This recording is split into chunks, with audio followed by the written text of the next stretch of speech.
Debra became the third family member to learn about Dexter's urges, to learn about Dexter being a serial killer. But can she do a better job with the Dark Passenger than Harry and Brian did? Welcome back, guys, to Fog Entertainment. It's the beginning of Season 7. It's the Episode 1 premiere.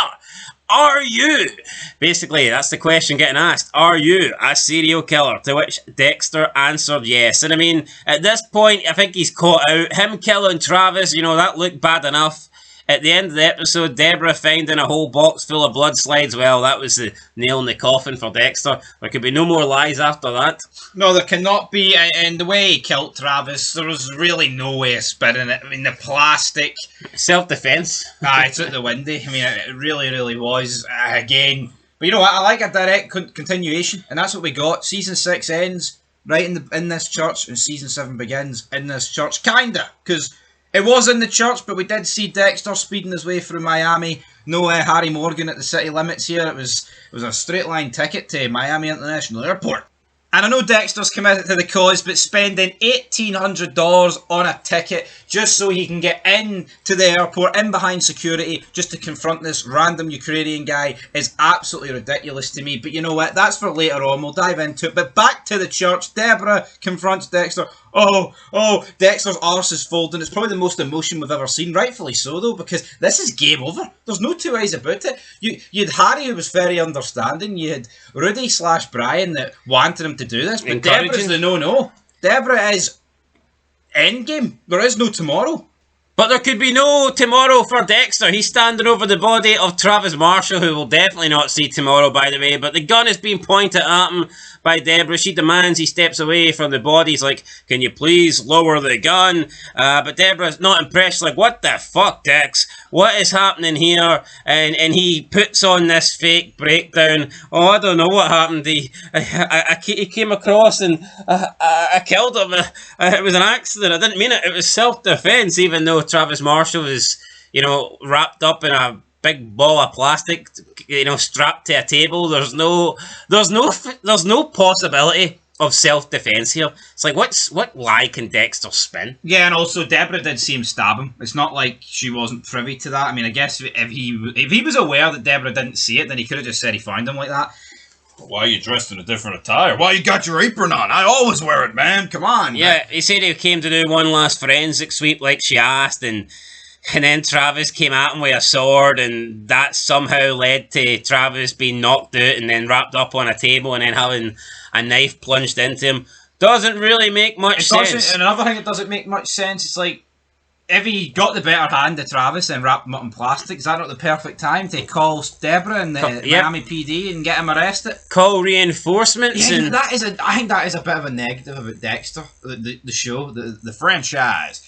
It's like, no one ever truly gets brought to justice. I know you could say, well, Dexter killed him's justice, but what killers actually get like 40 years rammed up their arse?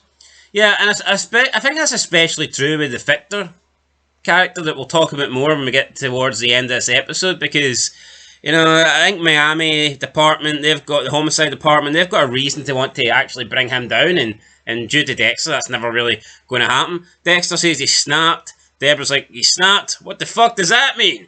You can't just go around killing people here. And he says, ever since Rita died. So he uses the whole Rita card, which I think's out the window at this point, but I mean, Debra kind of agrees with that, saying that you can't just kill people because of your wife, and then she's looking at it, and I mean it is the ice truck killer, isn't it? I mean, it literally is the ice truck killer. It's bringing flashbacks straight back for Debra, which we'll see throughout the rest of the episode. But again, I wonder if Debra's figuring out, like, oh, there was another figure with Lumen.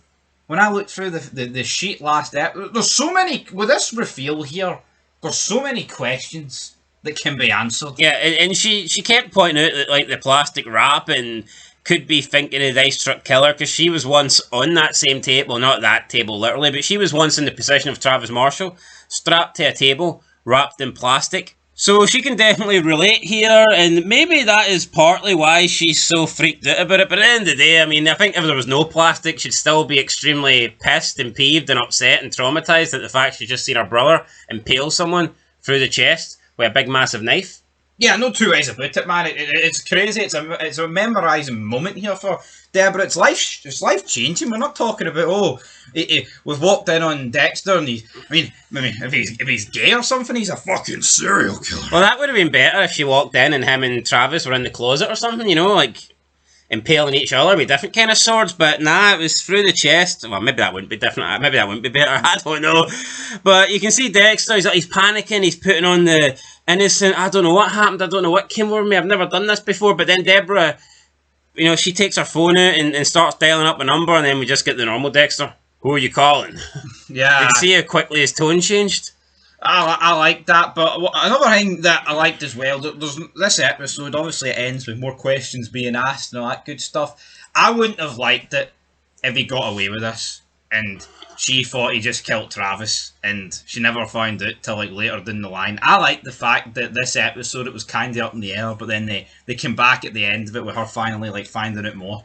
Yeah, no, definitely. So Debra's like, well, what do you expect us to do? You know, we're cops. I'll get you a good lawyer. Dexter's like, nah, a lawyer's not going to help me. I'll go down, if not worse, and I'll not get to see Harrison. And Debra's, she's thinking what they can do. And then Dexter comes up with a plan, you know.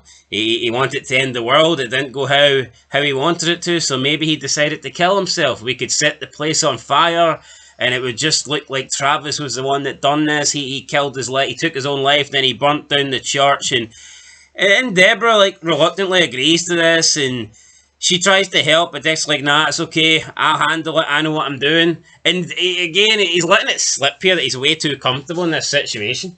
No, of course he is, but essentially what happens is she goes to get the gasoline. Dexter removes the plastic. What happens though? The blood slide. It slides into like a grate underneath the table and very sloppy, isn't it? He looks for it later in his pocket, but it's not there, Dex. Because it's down the grate. Yeah, we got some flashbacks as well where they got a puppy when they were younger, and then the puppy had to be taken away, I guess, because Harry did not trust Dexter not to kill the dog. Dexter is a sadistic fuck, isn't he? Like, yeah, I mean, you seem... Well, see, that's the problem. You seem to defend him almost every time we do a review, but the guy has... I won't defend him here. I mean, the guy has previously killed animals, like... Yeah. And I'm not talking about animalistic bad people, you know, like actual wee animals that haven't done shit. Aye. Neighbour's dog and all this. Can't be doing that, Dexter. But I think for the most part, his record's clean enough. Yeah, so Dexter reckons that they'll get called soon enough, and they do. They head to the scene. The team's there, and Debra and Dexter they have to kind of play dumb that they're seeing this for the first time, but of course they're not. They've seen it last night. Yeah, they seen it last night, but now it's obviously a wee bit charred, the corpse. He's got a bit of plastic on his toe, though, which spikes a bit of the interest of Dexter. He looks at Debra, and then she, distracts Masuka. He grabs the plastic off her toe. I mean, it was good teamwork, but it's almost like they made that a bit too obvious, didn't they? Then Debra goes to give her statement, but someone should have distracted LaGuerta, because she managed to see something kind of, shining from underneath one of it's like a grate or something. Aye, great. And it turns out to be a blood slide, which of course she picks up and gives it to a member of the forensics teams to stick in evidence. Blood slide looks a little bit familiar.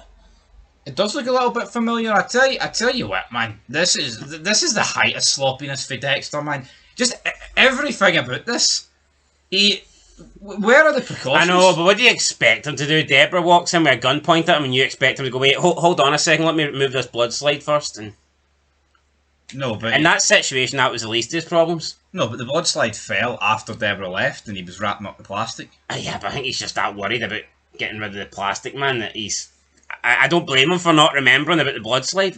Well, maybe he needs to. That's what got him caught in the first place. Don't worry though. Harry will call him out later on it. He goes back to his apartment and we see that Lewis is there and he's on Dexter's side of the apartment. So there is two sides basically. One side where I believe Jamie lives and the other side where Dexter lives. Is that not fucking weird? I don't know if Jamie lives there or not, but I mean he's out to 3 or 4 a.m. every night, so she may as well. Yeah, we didn't really get to see the other side of the apartment until a couple of episodes ago. I'm pretty sure Harrison. Yeah, well, they did mention it in season 6 that they converted it. I don't know if he bought the other apartment adjacent to him or whatnot, but there is two sides now, and I think Jamie mentioned that she lives there, possibly, maybe. Not too sure. She doesn't live there, then I've no idea where she lives, unless she lives with La Passion and Mr. I Walk Alone. Is there anything worse maybe he for lives. Dexter? Maybe he lives alone. With fucking Lewis living in the other half of the West Wing. Well, definitely, that's definitely what you don't want. Dexter notices that his laptop's a bit warm and that Lewis was on it, and Dexter basically scalds him, saying that this is my side of the apartment. You don't do shit over here, and he's not happy that Lewis was on his side. And I mean, he kind of, in a friendly way, threatens him, and then he tells Lewis to stay away from his side and don't come back here. He then checks to see if Lewis touched anything, but he notices that, here, Lewis didn't touch the blood slides, but neither did I, because Travis's blood slide isn't in here. I didn't bring it with me. I've left it at the scene, and at this point he must know that it's gone. Oh aye, it's all over, man. Somebody in the forensics team would have snapped that up. And they certainly did. It was LaGuerta probably doing the best detective work she's done on the fucking show.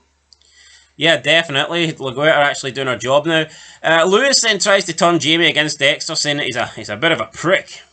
He didn't like my game, Jamie. He didn't like it. He didn't like my game. But Jamie thinks that Dexter's a good guy. He's a great boss. You know, he's done good by me. Don't say that shit about him. Then she says that, you know, the more I get to know you, the weirder you're acting. And as soon as she says this, Lewis is on the computer, hacking Dexter's credit cards, blocking his ability to spend. And I don't really know why. Initially, I thought he was buying stuff. He's just doing it to piss him off, isn't he? To, like, make him disgruntled. But yeah, Lewis doesn't seem like the kind of guy that is skint or needs money. No, he's certainly not skint. He's just doing it to piss Dexter off here. And obviously, we've seen it at the gas station at the start of the episode. He couldn't fucking buy any. Yeah, Debra's watching the news about Travis's death and how she was interviewing, and basically she's just lying about it the entire time. I don't think she's too impressed with herself.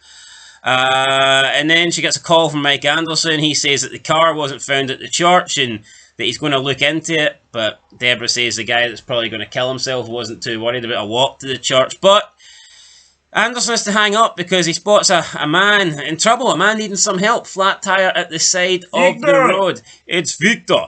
Anderson gets out, goes to help. Victor's like, nah, it's alright, no problem. Anderson's like, no, I don't worry, I'll help you.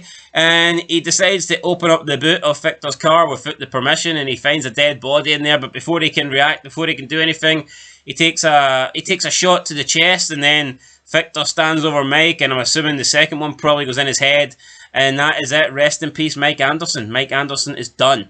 Yeah, honestly, well, I say I couldn't believe he died. I was actually thinking going into this episode, same year as Sons, I wonder how much of screen time Mike Anderson's going to get. Because see, at the church, he was the one calling shots. He was like, right, guys, let's go. Move in. You do there, you do that.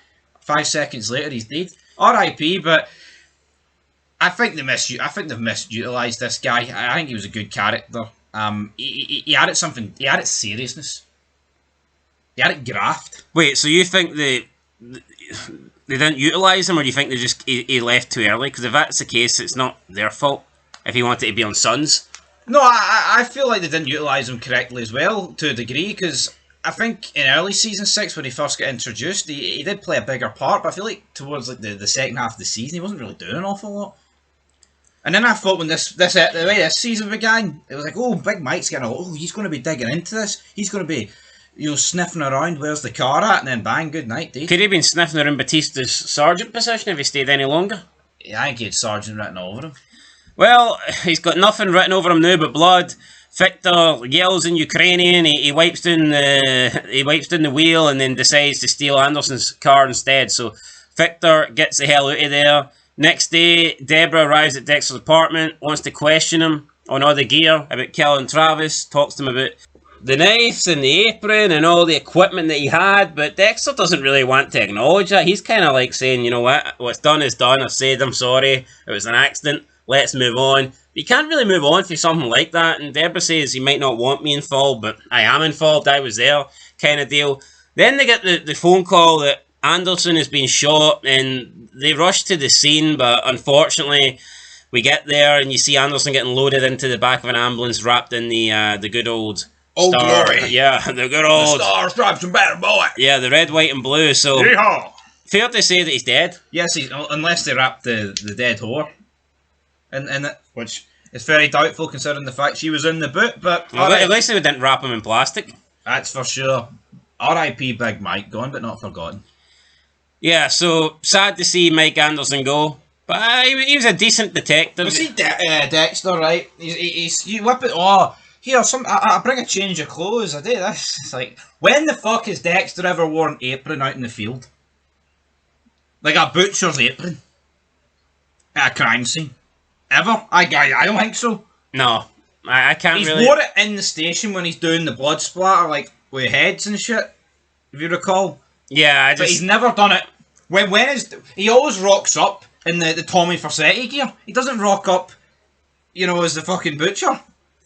Yeah, no, definitely. But I think Debra just doesn't want to believe it at this point, so I'll let it slide. Yeah, everyone is obviously sad because Mike was one of their own. Quinn states that the killer's going to be dead when they get to them, but Debra reminds them that here, we don't do things like that. We're cops. We're cops. We're not killers. And I mean, We Dexter, side eye. one of us is, so. Anyway, Dexter gets to work. Turns out that the identity of the woman is Kaja Soraka, who we later find out works at some sort of Russian/Ukrainian Eastern European gentleman's club. Basically a strip club. Aye, but for high end. For the Eastern Europeans, the mafia. So, that's a good twist. Well, it's a good twist. I think it's a good introduction because we haven't really seen, like, Russians be involved in the show. The old Soviet Union. So I like this. I'm looking forward to this involvement here for these guys. Yeah, Dexter then wipes down the light switch or the indicator turner. He says that's the one place people forget to wipe down, and he gets prints on it, and he's going to get to Victor. So it turns out the prints belong to Victor Baskov. Now, obviously the department want to bring him down because he's killed Mike, but Dexter wants to, I guess, get a kill for himself, and it's like, holy shit, you've just killed Travis. It was all Dexter made you feel like if he had one kill, that would do him for a while. It was like a guy that needed medication.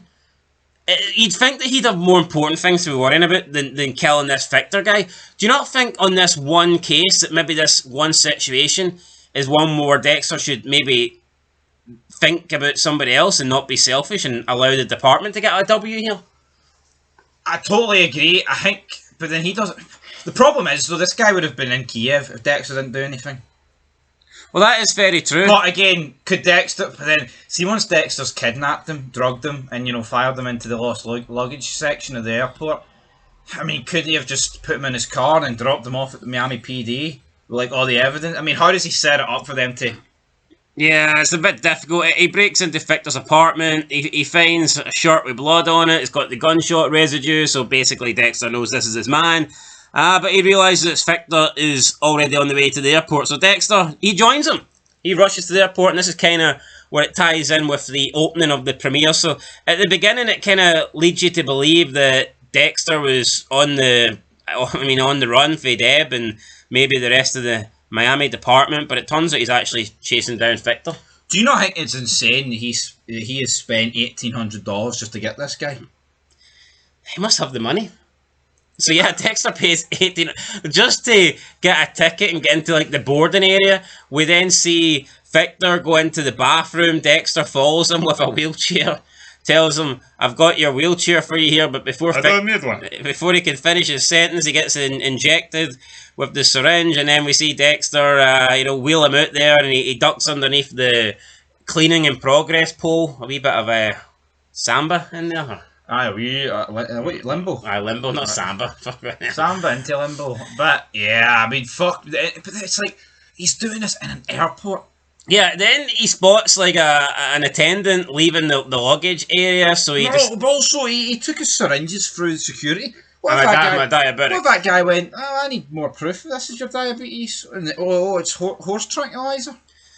Yeah. So he takes Victor into the luggage bag, the baggage area, and Victor is saying, "I know serious people." And Dexter's heard that before. He offers him money. "Is there any way you won't kill me?" Yeah. No. Oh, good over it then. Dexter then puts a plastic bag over his head. I don't know why. Then bashes him over the head with a fire extinguisher. So it maintains the blood. I mean, possibly, but is there not cameras in the lost luggage areas? I mean, there's going to be cameras fucking plastered all over the hospital, the airport, like, to be honest. But I mean, I think that is. I mean, I get, Dexter kills that many people, right? He can't fucking literally scope out every building, but you know what? when it's a show about killing and like the police are involved and they're like detectives, I would kind of like a wee bit more involvement with cameras. Like he's literally in an airport wheeling this guy around. To me, this must be the riskiest kill Dexter's ever done.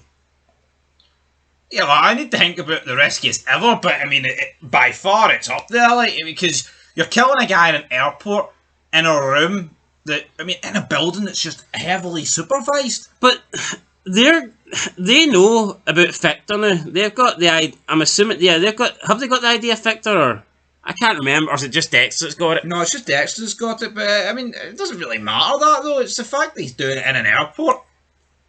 Yeah, but he like wheels his body. Like how the fuck did he wheel his body out of the airport? Yeah, but if they find out about Victor and then they look up that the guy's bought tickets, and then they look at security footage of that day, and they're just going to see Dexter Morgan wheeling the guy about in a wheelchair. See his crew. Oh, he never got off the plane in Kiev. Well, what have they tapped into the security? Yep. So Dexter, risky as hell here. We then see Batista and Quinn with a bunch of cops. They head to the Gentleman's Club and they start questioning the club manager, George Novikov. And Quinn knows this guy. They say, right, workers, employees to one side and pervs to the other side. And then Quinn says, shit, I don't know what side you go on. It's a wee funny line there, but yeah, Quinn knows this guy. Is he dodgy? I mean, he probably is. I mean, it's funny for Quinn, but then... Could argue Quinn's a bit dodgy. Yeah, I was going to say. Hold on, Quinn spends half his fucking time in here, probably, so... Quinn and Masuka, were they no at a strip club? No, they were, so I don't really... Burying Big Georgie for no reason. I'm sure Batista's been out to a few of these as well. Of course he has. La Passion. Yep, when he was looking for La Passion, so... they're just disrupting the club, I guess, and they want answers. They want to find out more about Kasia and... what happened to her, so... You don't kill one of our own and get away with it. Yep. Batista and Quinn, though, they head out for a drink. They ask Debra to go along, but I guess her head's down the toilet because of what Dexter's doing. They toast Mike Anderson. Angel lets slip that he actually never spoke about a transfer, and he calls Quinn basically a little bitch for going and talking to his union, to which Quinn reveals that he never actually got around to talking to either, and then both men kind of put their differences aside, they laugh it off, and Batista tells Quinn that here, Mike Anderson was 10 times the detective and cop you were, buddy. And that was a good line, and you know what? And Quinn's like, yeah, I'll toast to that. Mike Anderson was. And Mike Anderson was the real deal. He was as straight as a bloody arrow. And then we head straight to Ukraine, where we get introduced to a brand new character, a grey-haired man by the name of Isaac Sirko, and he receives a phone call for George. George tells him that they're having a bit of trouble with the police. However, Victor has left. He got on an evening flight, and he'll be on his way to Kiev. And Isaac thinks, well, that's all right then. George is on his way back to Ukraine. You're going to deal with the police matters. Everything's good. Yeah, everything's good, and this Isaac guy had a look to him. He's like a silver fox kind of guy. Straight shooter. I gave that to Mike Anderson, but you know what? We can give it to fucking Isaac as well. It's something different. It's like an actual crew, like a mob. Like, let's be real, right? See season 5, Jordan Chase. It was a band of fucking retards, wasn't it? Yeah, and Cole Harmon felt like the only guy that looked the part, didn't he? He felt like the only guy that looked like a serious, credible threat. Yeah, but it's like Dexter hasn't took on like a full MC or, a crew. These Ukrainian guys look like they can handle themselves. Aye. Although Victor didn't really do much in the bathroom. But anyway, wheelchair. Doesn't really matter, right? Victor's gone. He ain't going to do shit. Debra calls Dexter's apartment to talk to him, but it's Jamie on the phone. Jamie says that Dexter's at work, but Debra knows that he's not. Then she's a little bit suspicious, and she tries to get Jamie to reveal Dexter's work schedule, to which she says, yeah, he works late most nights. He's never back to 3 a.m., 4 a.m., and at this point, Dexter he's been dobbed in it by Jamie. She didn't mean to, but Debra now knows that, here, what the fuck is my brother doing out of the house till 3 a.m., 4 a.m. every night? And I mean, when's enough going to be enough? I get it. Jamie wants extra money, but if she's studying, is it really convenient her being and looking after Harrison? I get it, he's sleeping, but if he's fucking dishing out 1800s for plane tickets, what's he giving Jamie Batista? She must be making a shitload of money. Exactly, it's a fucking no-brainer. Yeah, we then see Dexter get rid of Victor's remains on the Slice of Life, while Debra goes through photos of the ice truck killer. And again, is she seeing comparisons to the Travis Marshall kill and her, potential kill? Possibly. Back at Miami Metro, LaGuerta asks Masuka about the usage of blood slides. Does anybody in the team ever take blood samples and blood slides at the scene? And he's like, nah, the only person to ever do that was Sergeant Dokes. Don't you remember him? Yeah, kind of burying LaGuerta to her face here. But yeah, but LaGuerta doesn't think, well, this one certainly can't be him. Maybe Dokes ain't dead. Yeah, maybe Dokes is alive. They never found the body, just a million parts of him. And a bit of a burnt torso, but yeah, she then takes the blood slide and she's going to look into it personally, but she's hidden it, so no one knows that she stole it. Dexter gets home, he opens his door, and much to his horror, he finds Debra sitting there with the entire toolkit, the blood slides, everything is laid out on the table, all his knives, all his blood slides, all his equipment, all his secrets that he's kept hidden in that vent for years. Don't worry, Lewis didn't find them, but Debra did. I mean, at this point, he'd probably fucking rather Lewis found them. No, absolutely, but Debra's found them, it's game over. I tell you what, man, you could probably dedicate the full season just to Dexter explaining who he's killed. To Debra, I killed Trinity. I killed Brian. I killed this guy. Yeah, that guy. She asked Dexter, did you kill all these people? He says yes. And then she asks him, are you a serial killer? And again, he replies yes. I think the first yes answered the second question. If you've killed that many people, of course you're a serial killer. I actually feel like it would have been better if it was flipped. Are you a serial killer? Yes. Did you kill everyone in here? Yes. Because obviously if he killed all these people in the box, he's a serial killer. Absolutely. I think what is it, if you kill 3, you're a serial killer? 3, so Dexter became a serial killer a long time ago. Should he have came clean in the church, or would that have been worse? Probably had more important things to worry about. I mean, I'd say a reveal like this should be done in small doses. It's a lot to take in. Here, I just killed Travis Marshall, but I'm actually a serial killer and I've killed like hundreds more. Yeah. Anyway, rating time for the episode. It was the premiere. Are You? Season 7, Episode 1. I think it's a great premiere. I think it's one of the best premieres of Dexter. I'm going to give it a 9 out of 10. I'll get a 9 out of 10 as well. Sets up the season. Great continuation for Season 6. And it didn't cop out. It didn't... Debra forgets about Travis Marshall and they live happily ever after. No, straight fucking in. I like that. Straight in, and you've got the death of Mike Anderson. You've got a bunch of, mean-looking Ukrainians sniffing about. I mean, what could go wrong? What could go wrong? And you got Dexter now, his secret's out, and Debra's got to deal with it, got to try and protect her brother. And it looks like we've even got a wee mini-enemy now. It looks like Dexter versus Lewis. That battle could be on. Don't know if it'll be much of a battle, it's a bit one-sided, but aye, there's things to look forward to in Season 7. We'll catch you in the next one, guys. 9 out of 10. Till then, though, let us know what you thought down below in the comments. Leave a like, and we'll catch you later. Till next time, peace!